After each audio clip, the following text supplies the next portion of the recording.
সমস্ত নবী এবং নবীরা সারা দুনিয়ার ইনসানিয়তের জন্য, মানব জাতির জন্য তারা হলেন হেদায়েতওয়ালা নমুনা, হেদায়েতের নমুনা, হেদায়েত প্রাপ্ত তারা।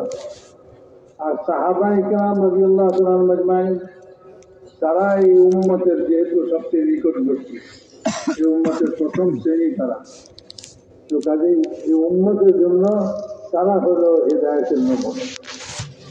সেই জন্য মেরে মহতারাম দোস্ত বুজুর্গ, আল্লাহ তাআলা মুসলিম দোয়ার মধ্যে রাসূল পাক সাল্লাল্লাহু আলাইহি ওয়াসাল্লাম এই দোয়াও শিখিয়েছেন। এবারে এই মুসলিম দোয়া আমাদের সবারই শিক্ষা দরকার। মুসলিম মানে রাসূলুল্লাহ সাল্লাল্লাহু আলাইহি ওয়াসাল্লাম থেকে যে দোয়া আমাদের কাছে পৌঁছছে, আল্লাহ তাআলা রাসূলুল্লাহ সাল্লাল্লাহু আলাইহি ওয়াসাল্লামকে শিখিয়েছেন আর রাসূলুল্লাহ সাল্লাল্লাহু আলাইহি ওয়াসাল্লাম উম্মতকে শিখিয়েছেন। ওই সমস্ত দোয়া আজও কিতাবের মধ্যে আছে, এগুলিকে শিক্ষা দরকার, এগুলি শিক্ষা ওই দোয়া করাতে। তো হাদিসের মধ্যে যে দোয়া শিখাইছেন সে তার মধ্যে একটা হলো, আল্লাহ আমি আপনার কাছে তৌফিক চাই। কিসের তৌফিক? বলে যে আহলে হুদার তৌফিক, হেদায়েতের তৌফিক চাই। কিরকম হেদায়েত? বলে যে যারা হেদায়েত প্রাপ্ত তাদের মতো হেদায়েত।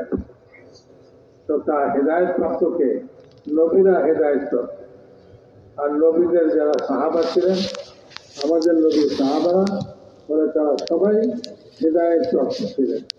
তো এই হেদায়েতেরও দোয়া করা চাই যে সাহাবাদের মধ্যে যে হেদায়েত ছিল, আল্লাহ আমাকে ওই রকম হেদায়েত দান করে। তো মেরে মহতারাম দোস্ত বুজুর্গ, আখিরাত বানাইবার জন্যই নবীরা আসছেন। আখিরাত কিভাবে বানাইতে হবে সেটার জন্য দ্বীন দিচ্ছেন, ঈমান দিচ্ছেন, ইসলাম দিচ্ছেন। ঈমান ইসলামের হেদায়েত, এটা এর গুণাবলী কোথা থেকে পাওয়া যাবে? নবী থেকে পাওয়া যাবে, সাহাবা থেকে পাওয়া যাবে। এই জন্য সাহাবাদের অনুসরণ করতে হবে। ابن عمر رضی اللہ تعالیٰ عنہ صحابہ کے بارے میں اپنے آدمیوں کو سمجھاتے تھے.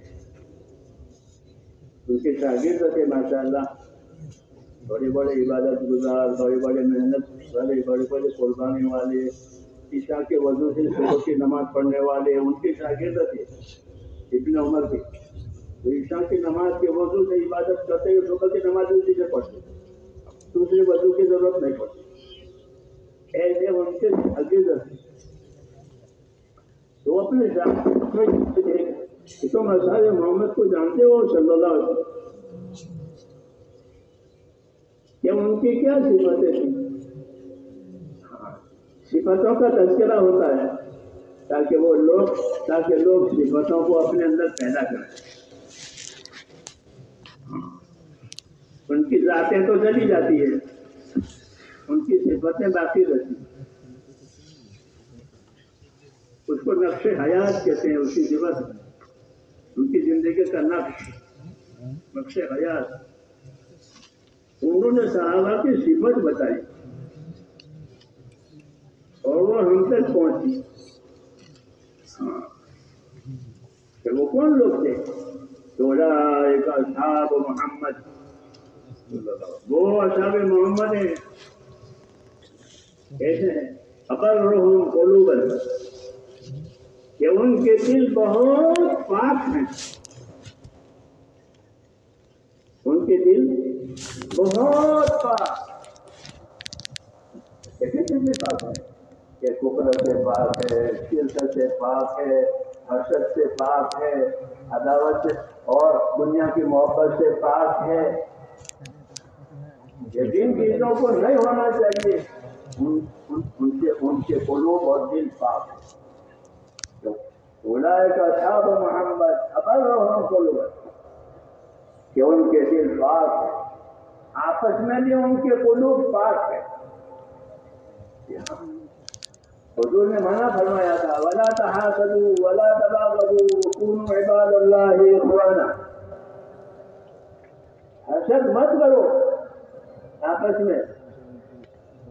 مدینے میں جاتے بھی ہدایتیں دی، کیونکہ مدینہ اسلام اور ہجرت کا برکت بننے والا تھا. تو فرمایا कि आपस में हसद न करो, आपस में अदावत और दुश्मनी मत करो। ये क्या करो? ये पूर्ण इबाद अल्लाह ही खुआना, अल्लाह के तो बंदे बनो, अल्लाह के तो बंदे बनो कि अल्लाह ने जिस काम के लिए पैदा किया है उसी में लगो, उसी को सीखो, उसी को सिखाओ, उसी को फैलाओ। जाहिर बात है कि अल्लाह ने बंदों को इबादत के लिए पैदा किया है, तो अपने अंदर बंदगी की और इबादत की शान पैदा करे। फरमाया पूर्ण इबाद अल्लाह है, अल्लाह के बंदे रहो, इबादत गुजार रहो, वो लंबी लंबी इबादतें करते हैं। हमारे अंदर ये बात बावजूद है कि तबलीग में जुटते हैं, कलमा नमाज की बातें करते हैं, लेकिन इबादत का ज़ौक़ पैदा ही नहीं हुआ।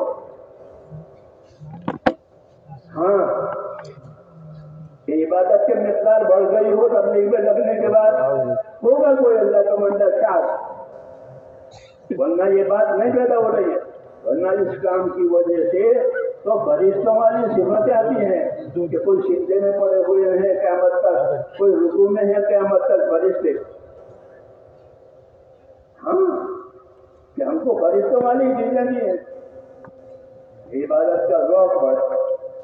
तो इससे वो फरमाते थे, आपने फरमाया कि अल्लाह के बंदे बनो, इबादत का ज़ौक़ पैदा करो। ये मतलब है, बंदा बनने का मतलब लोग बंदे हैं, तो काफिर भी बंदा है।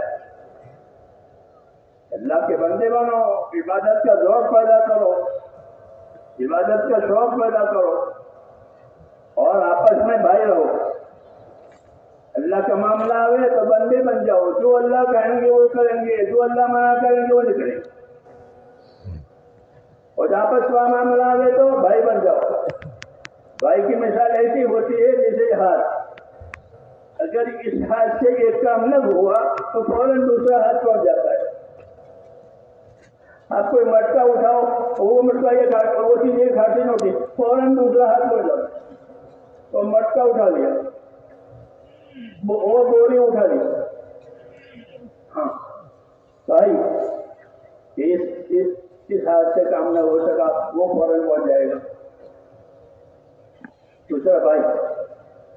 तो उसकी दावत दी है हुज़ूर सल्लल्लाहु अलैहि वसल्लम ने अंसार मदीना को, और मुहाजिरीन और अंसार के जरिए से सारी दुनिया के मुसलमानों को यह बात पहुंचेगी, क्योंकि उनके इत्तेबा करने का हुक्म दिया है कि कौन इबाद अल्लाह है, अल्लाह के बंदे रहो। जब मामला अल्लाह का आवे तो ईमान इखलास के साथ उसकी इबादत करो, और जब मामला बंदों का आवे तो इंसाफ के साथ, एहसान के साथ, ईसान के साथ उनके साथ मामला करो। भाई बनने का मतलब ये है कि इंसाफ के साथ रहो, एहसान के साथ रहो, ईसान के साथ रहो। ये मतलब होता है भाई बनने का। इंसाफ का तकाजा ये है कि जो अपने लिए पसंद करे वो दूसरे के लिए पसंद करे, उसको इंसाफ कहते हैं। और एहसान ये है कि उसका हक तो दे दिया और झुकता दिया। झुकता देना, जैसे ताजिर आपको तोड़ के देता है 1 किलो शक्कर, हाँ ये आपका हक है क्योंकि आपने पैसे दिए, एक पल्ले में तो, और झुकता दो, झुका दे।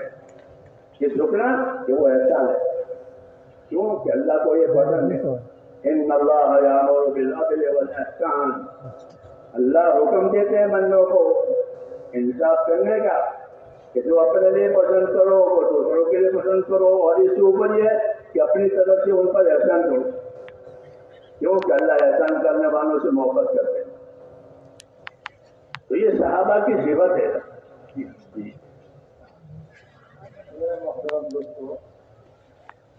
বলেন ভাই মানে সাহাবাদের পরিচয় করেছে, উনি ওনার শাগিরদেরকে বলতেছেন, ওনার সঙ্গে যারা ওনার ভক্ত তাদেরকে তিনি সাহাবাদের পরিচয় দিতেছেন, সাহাবাদের সম্পর্কে বলতেছেন যে তোমরা কি জানো সাহাবারা কারা। তো তাদের গুণাবলী আলোচনা করে বলতেছেন উলাইকা আসহাবু মুহাম্মদ সাল্লাল্লাহু আলাইহি ওয়াসাল্লাম, এরাই হলো মুহাম্মদ সাল্লাল্লাহু আলাইহি ওয়াসাল্লামের সাহাবা। তাদের গুণাবলী কি? বলে যে তাদের দিল পাক, সব থেকে শিকার, কুফর থেকে পাক, শিরক থেকে পাক, কিনা হাসাদ থেকে পাক, হিংসা থেকে পাক, দুশ্মনী থেকে পাক, এই সমস্ত খারাপ গুণাবলী থেকে তাদের দিল পাক। তো পাক দিলওয়ালা তারা, যে তাদের দিলের মধ্যে কারোর জন্য হাসাদ নাই, হিংসা নাই, কারোর জন্য আদাবত নাই, শত্রুতা নাই, তাদের দিলের মধ্যে কুফর নাই, শিরক নাই, কুফর শিরক থেকে পবিত্র তাদের দিল, এবং হিংসা বিদ্বেষ থেকে তাদের দিল পবিত্র। আবার আছে কলুবের দিল তাদের একেবারে এরকম পাক পবিত্র। মেরে মহতারাম দোস্ত দুর্গ বলে যে দিলের মধ্যে কোনো হিংসা নাই কারো প্রতি, দিলের মধ্যে কারো প্রতি দুশ্মনী নাই। তো দুশ্মনী থেকে পাক, হিংসা থেকে পাক, শত্রুতা থেকে দিল পাক, কুফর থেকে পাক, শিরক থেকে পাক। রাসূল পাক সাল্লাল্লাহু আলাইহি ওয়াসাল্লাম মদিনাতে মুহাজির আর আনসার তাদেরকে যে নসিহত করছিলেন, যা বলছিলেন যে তাদের মাধ্যমে উম্মতের শেষ ব্যক্তি পর্যন্ত এই কথাগুলি পৌঁছবে, তাদেরকে যে কথা বলছিলেন যে তোমরা পরস্পর হিংসা করো না, পরস্পর শত্রুতা করো না, বরং তোমরা আল্লাহ তাআলার বান্দা হয়ে যাও এবং আপোষে ভাই ভাই হয়ে। আল্লাহ তাআলার বান্দা হওয়ার অর্থ যে আল্লাহ যারা বান্দা হিসাবে আল্লাহ যা বলছেন তাই করো, তোমার জিন্দগি বন্দগি वाली जिंदगी। এই যে দাওয়াতের কাম উনি বলেন যে কাজের দ্বারা তো ইবাদত বড় দরকার, কিন্তু আমরা ইবাদতের লাইনে শূন্য হয়ে গেছি। অথচ ফেরেশতারা কেউ রুকুতে আসে তো কিয়ামত পর্যন্ত রুকুতে, কেউ সেজদায় আসে কিয়ামত পর্যন্ত সেজদায় থাকবে। আর আব্দুল্লাহ ইবনে ওমর রাদিয়াল্লাহু আনহুর ভক্তরা যারা, সাগীরা যারা ছিলেন, তাদের মধ্যে এমন এমন ইবাদতের গুণ ছিল যে এশার ওযু দিয়া ফজরের নামাজ পড়ছে, মাঝখানে ওযু করা লাগে, ওযু ভাঙে। তো এরকম জিনিস তারা নিচ্ছে। আর আমরা এত মেহনত করা সত্ত্বেও, সব মেহনত করি, কিন্তু ইবাদতের মধ্যে আমাদের অনেক, ইবাদতের মধ্যে আমাদের কোনো আগ্রহ নেই। ইবাদতের মধ্যে আগ্রহ পয়দা হওয়া চাই, ইবাদতের মধ্যে আগে বাড়া চাই। রাসূল পাক সাল্লাল্লাহু আলাইহি ওয়াসাল্লাম বলতেছেন কুনু ইবাদাল্লাহ, তোমরা আল্লাহর বান্দা বনো, তোমরা আপোষের মধ্যে হিংসা করো না, বরং তোমাদের মধ্যে আপোষের মধ্যে আদল হওয়া চাই, ইনসাফ হওয়া চাই, ইহসান হওয়া চাই। আদল মানে হলো যে তুমি যেটা পছন্দ করো নিজের জন্য, তোমার ভাইয়ের জন্য তাই পছন্দ করো।